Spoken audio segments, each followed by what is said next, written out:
Dober dan, lepo pozdravljeni. Good afternoon, good evening. Allow me to say warm welcome to Susan Meiselas, the photographer and the author of this exhibition, which you are going to see today.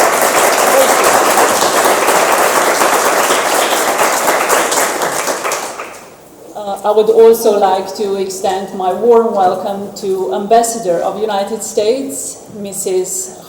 Harputlian, Ambassador Harputlian, who is here together with Mateja Juric, who also contributed immensely to this project, and especially to the masterclass we did last weekend and in last 2 months, in fact, with 15 Slovenian photographers working with Slovenian communities.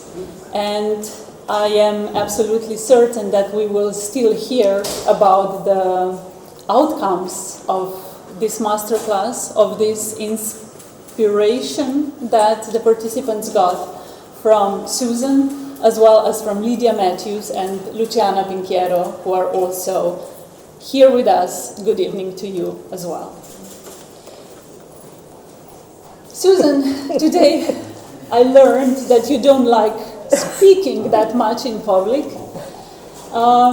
even though I believe that listening to you, to your stories, to your experiences, to share your life with photography, in photography, for photography, is amazing for me. So I do believe that as a photographer, your language is not a written word or a spoken word. It probably is visual language. So I would like to know how you see the difference. What is possible to tell with photography, through photography, when you have your camera approaching people and when you also show them your photographs, when you ask them to bring their photographs to share with you. How do you connect with people through photography? I'm going to quote you. Well, first of all, thank you, Madam Ambassador.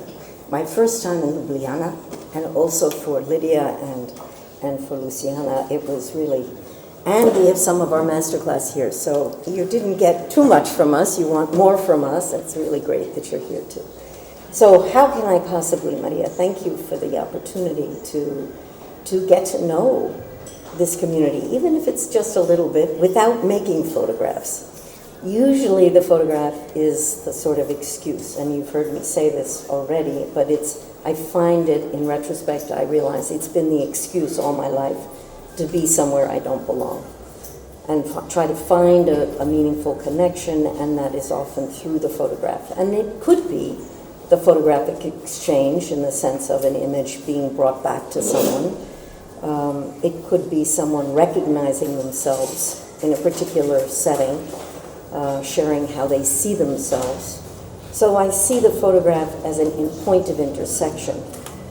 It's not that it's my photograph, it's an encounter through photography in various worlds.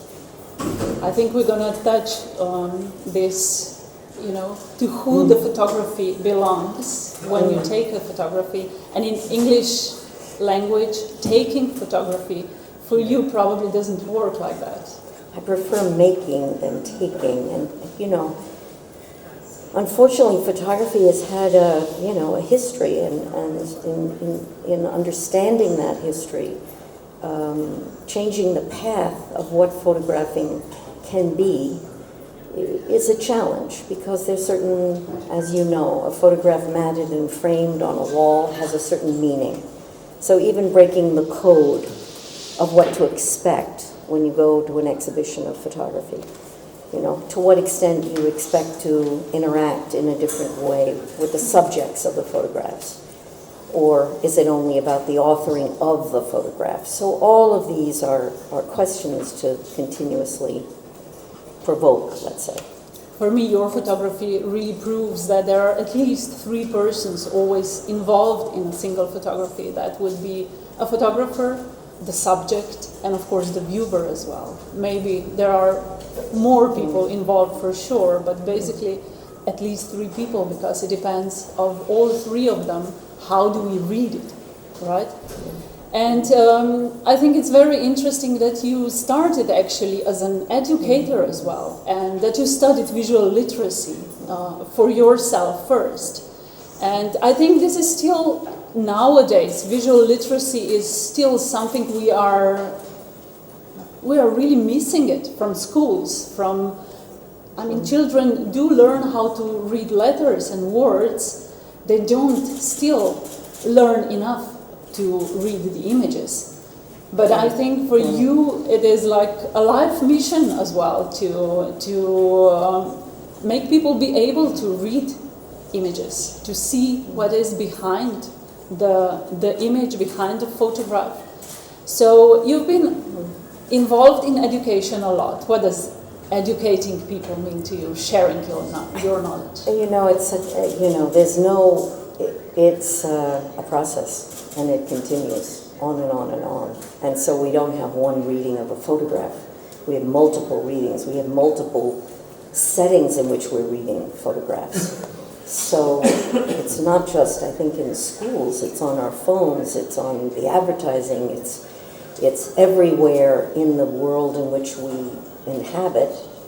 And it's a challenge to, again, deconstruct and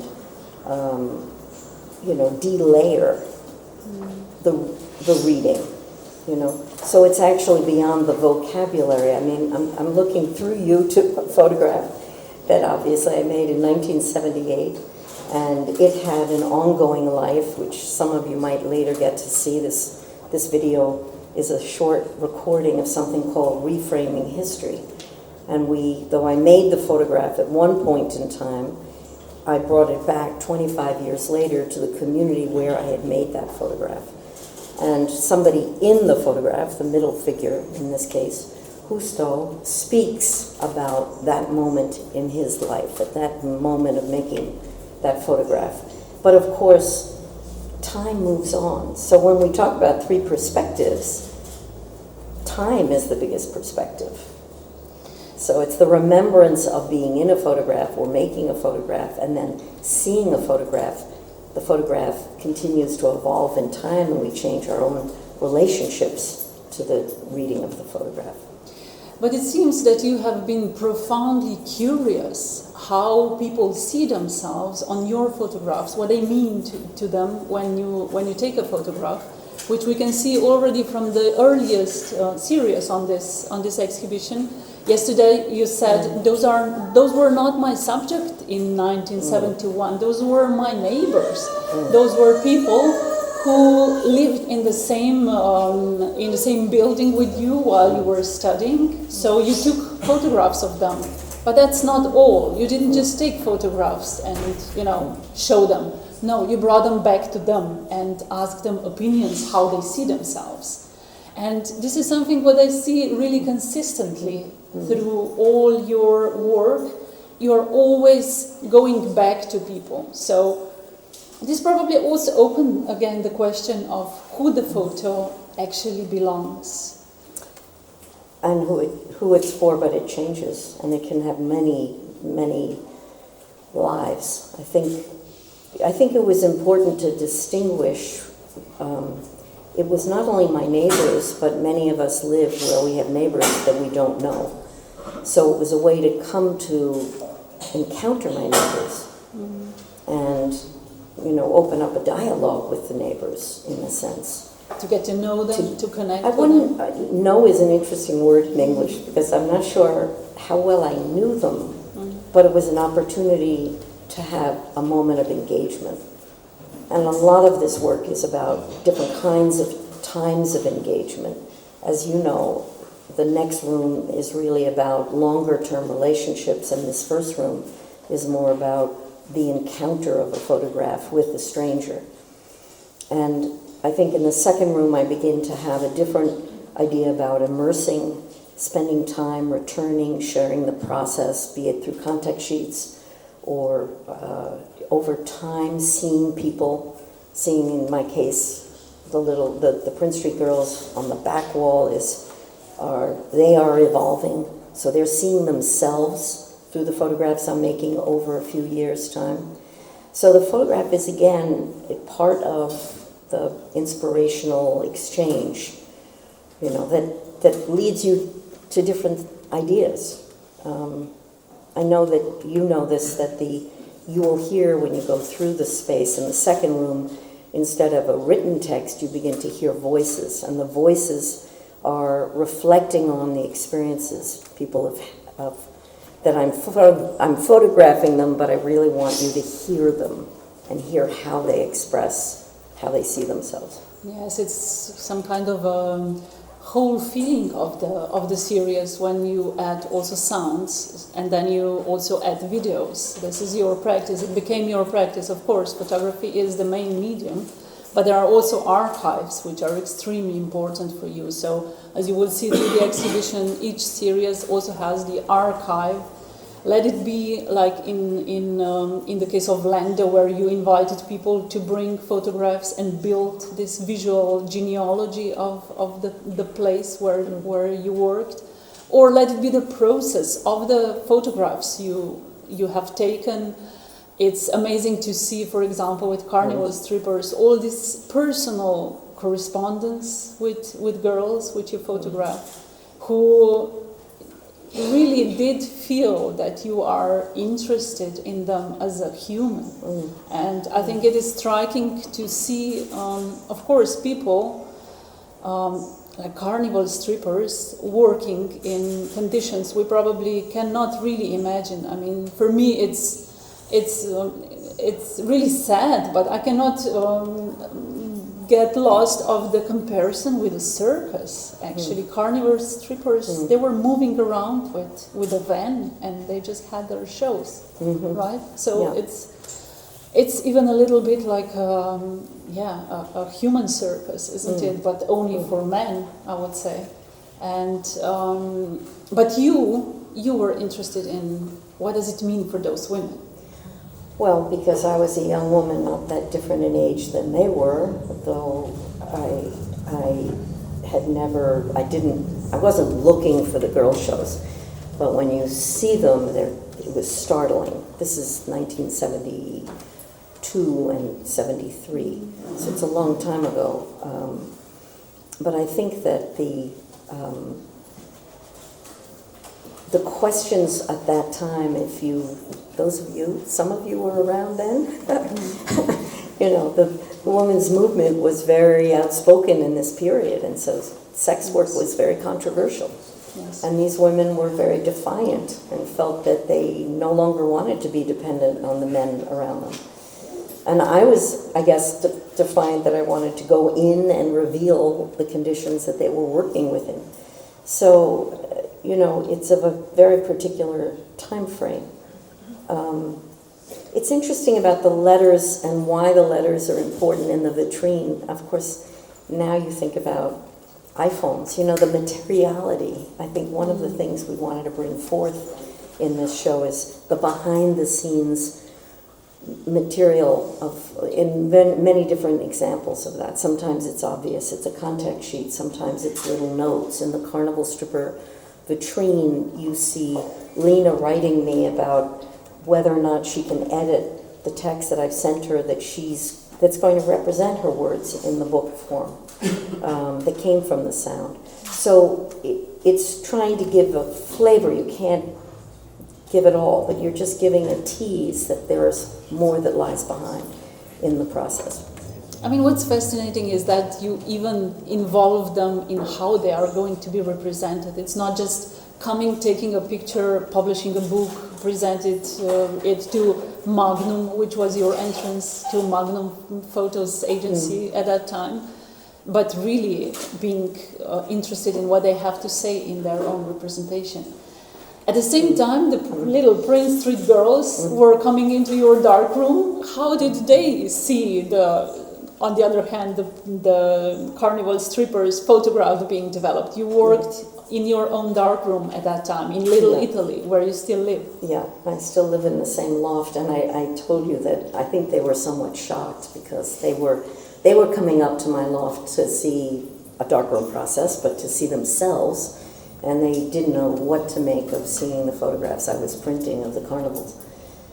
But that opened up conversations that they might never have had otherwise. This was anticipatory. These girls were, when I first met them, they were 8 to 10. You see them evolving into their teens, and a few of them getting married, and today they're 52 and 53, and we still see each other. Interestingly, I'm not photographing them, and that's part of the change in, they're photographing themselves and sending me their Instagram accounts, that kind of, so I'm updated in a very different way than I might be. At that time, it really seemed important to see every shift in their lives. Yes, it's a lifelong friendship in a way. With them. Which is harder with the carnival strippers. 2 of the women I was closest to died in the time since I made that work. So they received when we reprinted the book 30 years later, they did see that, but they're no longer here. So they're not, it was strange because last year, Luli knows, we went back into the box that I had packed up 50 years ago and hadn't even thought to look at again. And when I opened the box, I discovered that I'd made color, which I'd kind of forgotten. I was shooting 2 cameras, black and white and color. And because of the nature of very, very marginal conditions, I left the color to the daylight outside, but interiors were very difficult. So when I opened the box, Carnival Strippers Revisited became a project to really revisit the contact sheets and the transcriptions and what the whole process of making that work was at the time. Is time important when looking back at photographs? I think so. I mean, you're changing over time, yes. And they're changing, and the question is, can you maintain the relationship with them? I'm looking again at this image of Justo, and Justo died 5 years ago, and someone sent me from their iPhone on his casket. He had the photograph I had given him of this image. Who would know? Who could imagine? So I think you can't always go back. You can't always sustain relationships. It's about what you hope for, what you can co-create. And absolutely, in such a long career, like more than 5 decades, you are working with photography. The time might feel short, I would say, with somebody busy, so busy like you are, so involved, so really into your work with people, with communities, with photographs, of course. So I think time is also very relative, I would say. When we look at you, we cannot believe it, that it's true, with all the energy and all the still passion you have for your work. Well, there's definitely more time behind me than there is ahead of me, I would say. Wow. So, I don't know. I mean, it's interesting because this show has traveled, as you know, and each time something else is revealed in the process of our installing and seeing relationships over time. It took me a while to see that. I think what I even said in the tour yesterday with the press, I suddenly was thinking about how Lando, which is in this first vitrine, and this visual genealogy that for some reason I thought was the way to represent the family histories. So you see, this is a small town in South Carolina where the mill was closing, and so like many small towns in other parts of the U.S. and I'm sure many other places, people start to migrate away, and so you feel the family that stayed and those that left.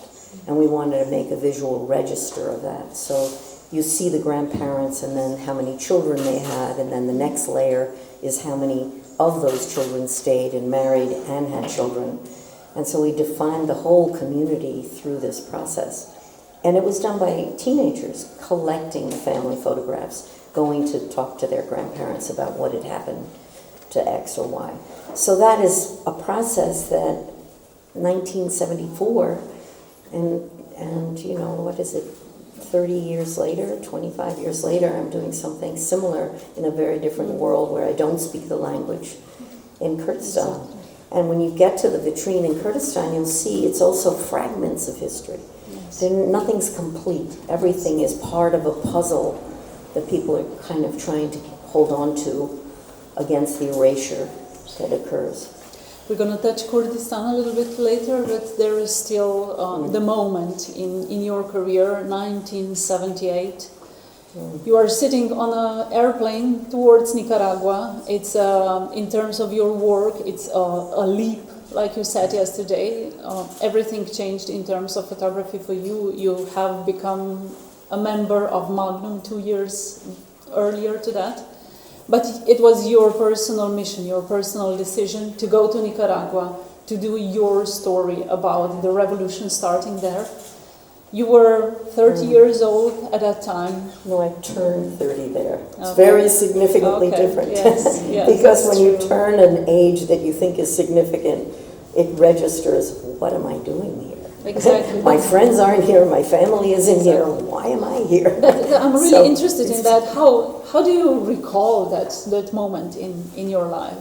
It must have been... Well, it's important to say there wasn't a revolution that was visible yet. It was the kind of conflict that was evolving, that was being reported in text, not in images, in fact. So that's part of what drew me, what was absent, what I was imagining, not what I was seeing. And I think a lot about that now, because we see so much, our phones, we think we've seen, we think we know, and so does it motivate you in the same way? When there's an absence, it's very strong and it's like opening a door and you don't know what's behind it.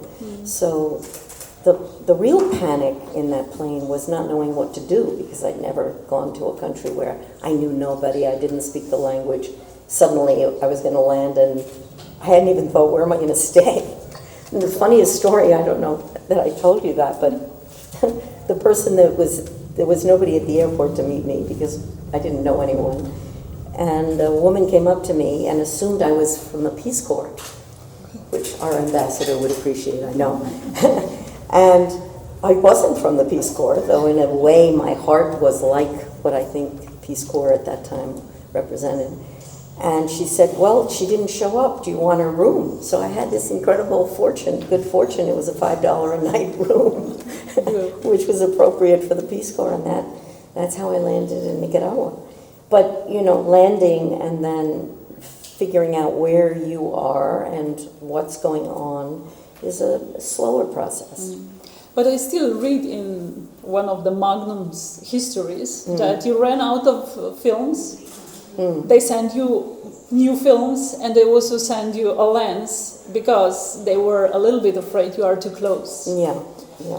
How brave were you? I mean, it probably was the very brave thing to go to Nicaragua, to go into the revolution. But I don't think your point was to be close as Robert Capa would need to be. I think you were really interested also in people, what is going on around the fight, the revolution, what's happening with just normal people. Yeah, it's great you bring that story back, because I was shocked to get this zoom lens. It was like this big. It's kind of, I'm a 28 to 35 millimeter person, and I often think about what lens do you shoot. It says a lot about where you sit and how you look and where you are in relationship. So the more comfortable you are, the closer you are. So they didn't feel comfortable looking at how comfortable I was. Yes. But actually, I did use that lens at certain moments because I had no idea what it was going to be like to cover an insurrection, of course. Yes. And of course you took this photo of Molotov Man, which is a significant also for the history of photography, because it shows how picture can circulate, how it can be recontextualized, how it can be used in different media, in different just object as well. I mean, we see a matchbox, we see a T-shirt, we see even a banknote. It has become the iconic photograph of the Nicaraguan revolution. how does it feel to see that people really took a photo, which is your authorial work, but still that they took it as their own slogan? In fact, it's who owns that picture? Well, history owns it more than I do. The Nicaraguans who claim it. I'm going to remind you all.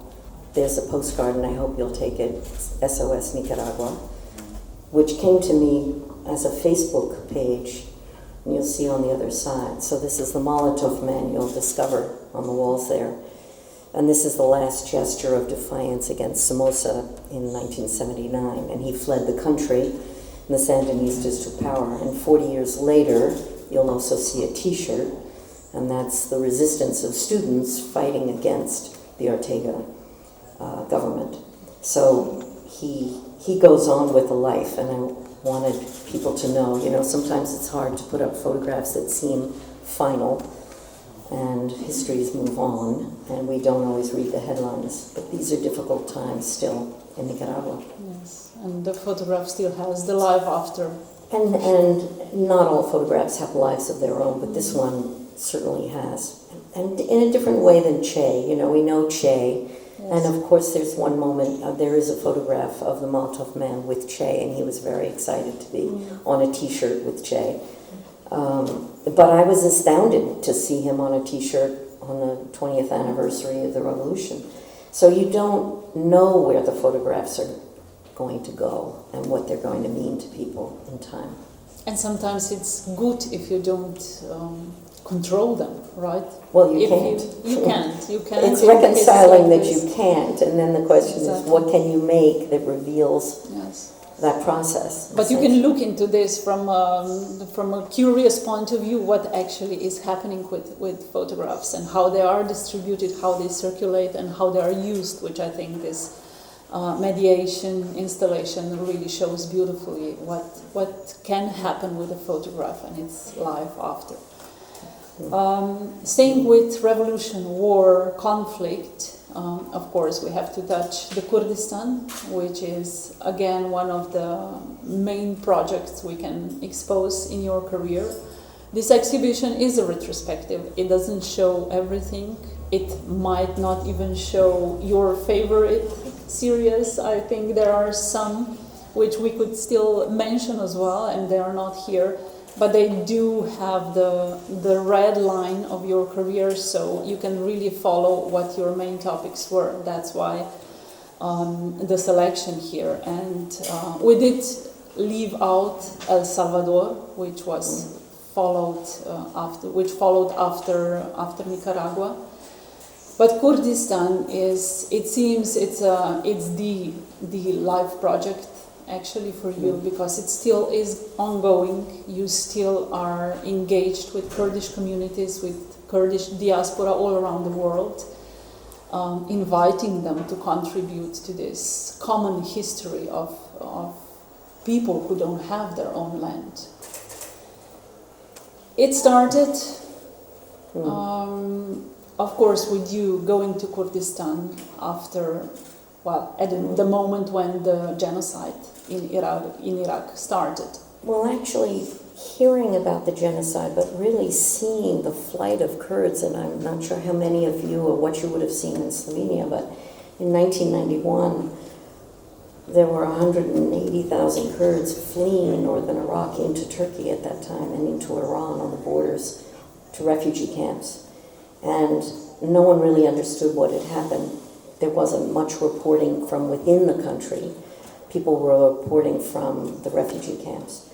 So I went into the area that they had just fled and discovered, along with others, the 4,000 villages that had been destroyed. So it became a mission to document the rubble on every hillside as much as I could.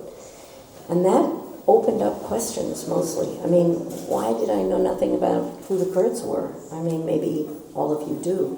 But in 1991, other than reading headlines about a place that not only I'd never been, but I'd never read about, was part of the beginning of a process. And actually then I think the transition that's you see in this work is from what I can document, which is the evidence of the visual evidence of the Anfal, which was the genocide, attempted genocide of the Kurds. And I do that with a forensic team. Basically, Clyde Snow is very well known for Argentina, Chile, documenting the disappeared in Latin America. And he comes to document this region, these mass graves. So I work alongside him, and as we're doing that work, people begin to appear with their ID photographs of people who they've lost. And it that's, goes far beyond photographic project. It has become actually history, writing the history of Kurdistan as well, from the archives, from including Western archives as well. And imagining that photographs of the past could help me understand the present. So that was, I think, the motivation, seeing photographs and then thinking about where are the photographs that people make and take away with them. So I think this transition in my psychically was, I'm only one image maker at this moment in time, who's come before, and what's left, the traces of what they might have seen as missionaries, as colonial administrators, as ethnographers, etc. And so I'm really tracing where the photographs have gone, and that's what leads me to Western archives, the British Library, where there was a huge amount of documentation from the period of Mesopotamia, the Ottoman Empire. I wasn't allowed to get into certain kinds of archives, state archives of Turkey, of Iran. There's, as you mentioned, there is no national archive for the Kurds. So I felt like I was finding bits and pieces of a puzzle and trying to imagine. I think I say in the introduction, there's no box, like a normal puzzle, you get a box, you have the image, and if you don't have the image, you don't know how to begin except the little straight pieces, and you get all the straight pieces, but what's the picture? So when you're collecting photographs from a community who are bringing you bits and pieces, and you don't have the image, you're kind of blind. You're going blind, and each piece is very precious and is a gift, and it opens up other kinds of exchanges. So to build an archive which they don't have, you established this project Aka Kurdistan, and it's a website which is the same since 90s and still active and still working, where people can contribute their own stories. Kurdish people, they can bring up their stories, their photographs, they can share. And as well, as you will see on this exhibition, we have like hundreds of booklets from the workshops you did around the world with Kurdish people. Yeah. What is... The only detail there is that books are fixed. And so to understand, in my mind, as much as we pulled all of the material I could possibly find together into a book, which became kind of like a family album across all the boundaries and borders of Kurdish communities, including the diaspora. The more complicated question was, so it looks like the authoritative history, which it never was intended to be. So the idea of the internet, that book was published in 97. By 1998, we had the beginnings of an internet where you could make exchanges, visual exchanges, not just data. So in 1998, I was starting to imagine this cyberspace being a space where collecting could continue, which lasted only a certain period. And the story map was the extension to make it really to an audience such as yourselves. I mean, my hope and the people who contributed these stories is that someone will pick up this little book, which is a very small story of a memory they might have of their homeland or the difficulty of exile.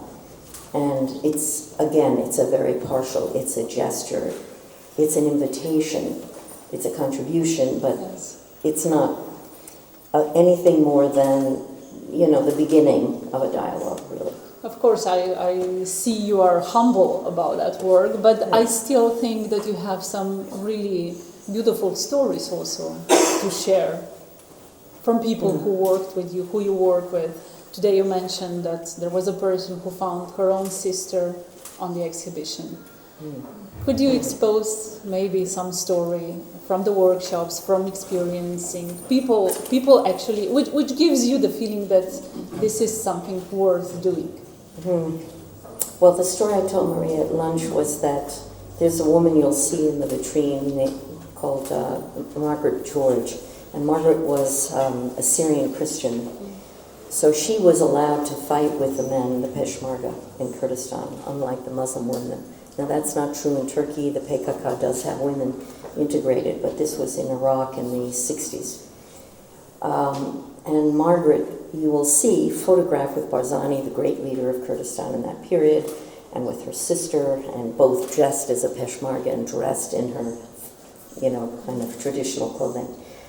She's the girl that was discovered when the show about Kurdistan went to a small museum outside of Seattle, Washington. And Margaret had been killed in Kurdistan, and his sister had left the country before that. So that was a really startling connection when her sister discovered in the vitrine the pictures that you might see and the memories of Margaret at that time. But the workshops generate other surprises. I was very happy, I think we all three were, that almost no one in the masterclass used their iPhone during the 2 solid days from 10 to 6. Nobody was but I gave a workshop in Frankfurt, and they were just in that early period when the Germans had welcomed the Kurdish diaspora, and it was really an open door. And we had a show about Kurdistan there, and there was a young guy. So they brought some people from refugee camps and some people who were already settled and had been in Germany for a long period of time. There are something like 1 million Kurds in Germany, so it's a huge community. And there were maybe 10 or 12 people. It's always an open invitation if you want to come. If you come, you bring a story, or you bring a photograph, and you maybe discover a story you want to share. And there's no obligation. Sometimes people come and don't stay, or they bring their daughters because they think their daughters can tell better stories. Anyway, this young man was sitting there in the circle of the group on his cell phone constantly, and it was really irritating. And I, of course, could not speak directly, and we had double translation because I don't speak German. So between saying in English to the German translator who said something to the Kurdish translator, who then said something to this young boy, and they basically said, "What are you looking at?" And the most moving thing was that he said, "I'm looking for photographs. I don't have any. The only ones I can find are of my destroyed village that are on the internet." And so you'll see that little book. He's sharing what he found, which is so this idea that you go from what we all value, personal family albums. Some of us have them now. We have them only on our phones. Most of the diaspora and exile community, that's what they bring with them, and he didn't even have that.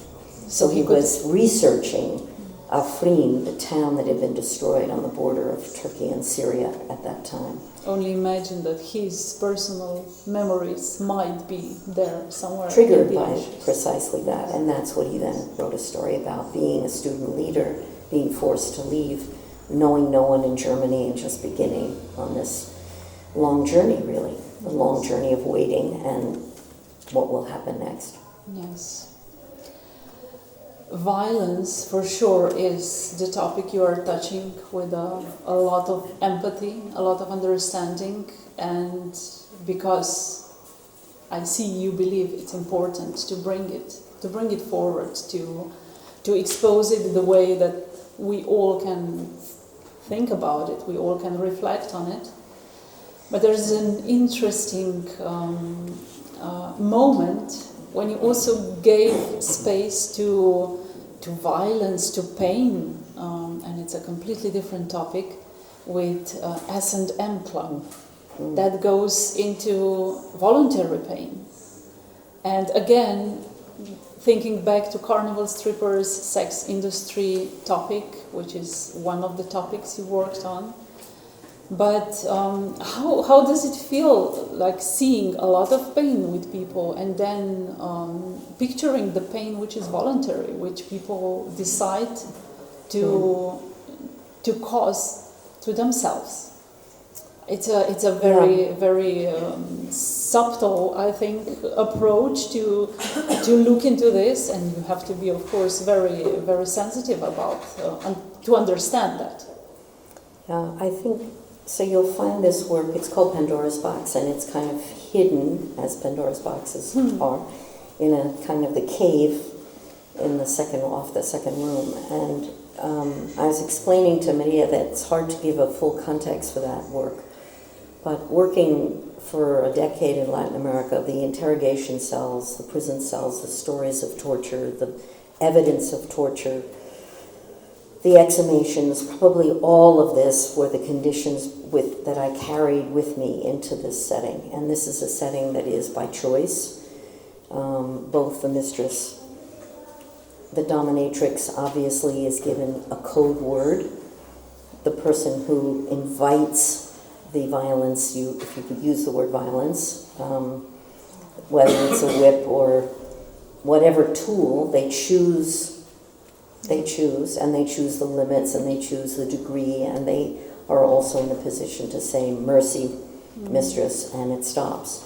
So from my own psyche, and photographing those cells where I imagine the dynamic of what happens, I guess I was, and this is in the mid-90s, this is right in the middle of doing the Kurdish archival work, I couldn't turn away. I felt I had to.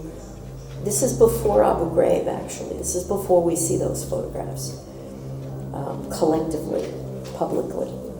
But these are private settings, and there's the tension between them. I just felt I had to both witness, listen, in a different way than the kind of witnessing I'd done before. It's unsettling. But it's human. It's human. Well, we're surprising, but to understand the human, I wouldn't say it's a desire for pain, but there is some search to understand and to have toleration and to tolerate pain. What does it mean that somebody chooses to tolerate pain? It's a very different kind of pain that people tolerate in domestic violence work. Yes. And whether or not they're tolerating or they are trapped, the work there goes back to a more common and comfortable vocabulary of evidential work, I would say, for me. And that's, again, this is all work I'm doing within 3 or 4 years of each other. So these themes are kind of woven within my psyche. The evidence that the police are collecting on domestic violence is, of course, leading to trials and trying to create laws that protect women. And that's the last room of this exhibition, where we brought 2 series, the archives of abuse. Yeah. What you are saying, the police archives, which you used also to create posters for the bus stops to raise awareness of home violence, of domestic violence. For actually a crisis line, which San Francisco, at the time, a very innovative police force, was trying to bring broader public attention to how it was not as well known as we might think we've heard about today. This is 1991. Yes, it's so again, it's 30 plus years ago. And a number of years, almost 2 decades later, when I go to do the work in the UK, a room of their own, which is in the same spaces in the back, these are women, these are networks that have been created since that period of time. Networks of homes where women can find emergency rooms that they can stay in as long as they need to be there, and then hopefully re-enter communities. It's actually the only series, Room of Their Own, is the only series where there is absence of people. There are their rooms, they tell everything about people using them or living in them, maybe temporarily. What does it create that emptiness, that absence of persons who you actually do not have to take photos of to tell their stories. Is that something what you deliberately did, or was it the need of the project to do it like that? The only, in the book, if you see the book, which you can't turn the pages in the vitrine, but we did workshops, not like the masterclass workshop, but workshops that led to a number of collages. And if you look at the video, you'll see some of the collages they were making. They told their stories through collage, essentially. And then when they invited me to their rooms, it was very clear their room was like a mirror of their life. And so protecting their identity was very important, protecting the place where I was making photographs. It's anonymous in the community to protect the women that are staying there. So those were really the essential reason. And they only become present in the book when they are ready to return. And they never return to their own original communities. They return to a different part of the country. Yes. So if they feel ready for the return, they then take on a new identity in a number of ways. So it's also protection. Maybe we can touch a project which is not presented here, but you told me about when you first visited us here. The project from Morocco, from Marrakesh.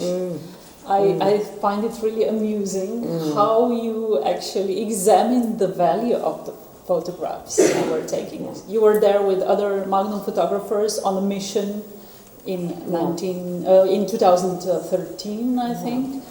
To picture Marrakesh. I mean, this is one of these Magnum projects which are collective projects, which you do, a project on agreement. But for you, that was a chance, an opportunity to flip it a little bit again. Well, actually, now that I've been here, I think we made a mistake. We should have brought that part of the show. It's a beautiful one, but maybe we can share it. It was quite an experience. I mean, yes, Magnum every once in a while, as in this case, 5 of us were invited by a group to work with a group of photographers in Morocco. So it was going to be a dialogue with emerging talent in Morocco, and it was extremely challenging. It was an open commission for us to work for a week. The photographers that we were working, they were working with us. They were seeing us work, and within a week we were exhibiting. I don't know how many of you do that. It's one thing to have to make a photograph for a magazine that represents whatever. To do a body of work that you're going to put on a wall that's going to be public within 5 days, 6 days is pretty stressful. Yes. So my colleagues at the time were Abbas Michal Sabotsky from South Africa, Jim Goldberg from San Francisco, Mark Power from England. And we had never worked together, and we all worked differently. And Abbas, I think. Abbas was one of them, And the real point is, when you're working with photographers, one thing, actually, with Method, we were talking about when you're all photographing the protest, you're elbowing each other and trying to get the best angle, and there's a competitive environment. But of course it's competitive with the 5 of you. Each are supposed to find your distinctive theme. And so day by day, as the one woman in that particular group, I was more and more paralyzed each day. And each day they came back with more and more photographs that they'd made about any number of things. And every day, the days gone by, and there was a curator, a wonderful curator, Simon from Cameroon, who was working with us. Every day he would say, "So, what did you bring?" And I said, "Nothing, nada." And every day went by, the days, and he said, by 5 days we have to see, because we have to print, because we're going to open the show on Monday. And I was like, oh. So the 5 working days of the week went by, and I had nothing. And I really was paralyzed, because I felt this pressure in Morocco of the impact of tourism. And I'm not sure if it's quite the same as tourism in Ljubljana, but the women of the spice market, of course, did they or did they not want to have photographs made? And every tourist was not asking, but making photographs. So on the sixth day, Saturday, I just said, what about an open studio? If they want to make a photograph, I'll make a portrait of them. And if they don't, I'll give them the money that they really probably want instead of the photograph. And that was the question, 20 dirhams or a photograph. And so I wrote 20 dirhams, which was what it cost to go to a local studio and get your portrait made for a passport or a photo. And I got Fuji to give me a little printer, and we printed out. And they had to decide before they saw the photograph. So that was the one thing. So they came, we were right in the middle of the spice market in Morocco, and they either chose to come forward and be photographed and then keep it or give it to me and loan it to me to put on the exhibit on the Monday. And so what's really interesting is the photographs that were on the wall were the photographs they rejected, and they took the money instead. And then I left the money on the walls of the women that had, so you see it was reverse. I had the money, they had the photograph, or the reverse. And actually it got at exactly what my paralysis had been. I didn't know if a photograph had any value to them at all, be it 20 dirham or more or less. Yeah, so, I do think that, when you try to find a form that reflects in some way the questions you're maybe asking or inviting. Yes, it's a good examination, and I think it also gives that vulnerability of a photographer like you, I think it's interesting for us to hear that you also have your creative crisis when you don't know what to do when somebody tells you do something. So this is also, I think, for any young photographer, it's kind of, okay, it happens to somebody with 50 years of career as well. And going out with a camera, it can be frightening for a photographer, I think. I see this on our workshops sometimes as well. They go out with a task and now they have to work, so it's really confrontational. Well, it's that unknowing, living with the unknowing, the uncertainty, and trying to work one's way through the questions. Yes. Try not to panic. But when you're offered, it seems like the dream of all dreams. Yes. And yes. But let me open up maybe the last question, which is probably one that you don't like, besides how you started your career and maybe what's the difference between color and black and white photography. You are a woman. How difficult, of course, it is for a woman to devote life to photography, or how pleasant it is, or what a challenge it is, or how much sacrifice it is. I can't believe you're going to ask me this question, Maria. Maria is about to do a show, she told us at lunch, about the women of photographers of Slovenia who've been hidden all these decades. Yes. So you're a woman curator making a very important decision, and I'm indebted to the woman curator who proposed this show, Marta Gili, at the Japon, 5 or so years ago. So, I feel very fortunate to have all of you here, not just listening, but looking and thinking and bringing your own thoughts to the work you're going to do. I think that's what women do. They invite everyone around the table, I hope.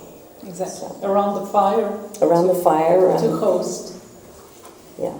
Yes. So, thank you. Susan, thank you so much for letting us be your host, your guests on the exhibition you are bringing to us. It is a beautiful opportunity to think about all the topics you brought into our communities. Your contribution you are giving to the society in general. Thank you so much. But thank you to Ljubljana. You have no idea how excited we have been in these days to learn as much as we have, including Luli, who's from Argentina, who discovered how many Slovenians are there that she's going to go back and come to know. So we've learned a lot from all of you already. Thank you. Now, if there is some really burning questions, we can have one maybe. Would we? No? One. We are already running late. One question. If there is one really burning question, we will. accepted. You know, Slovenians usually don't ask questions. Oh, that's good. So you invite them to ask questions because you know they won't ask any. Perfect. I'll be here if you really want to ask something. I'm going to be floating around. That's also Feel free. true. Feel free. Okay. Thank you so Thanks. much. Thanks. I don't believe you asked me that question. We're survivors, I think. So we can get that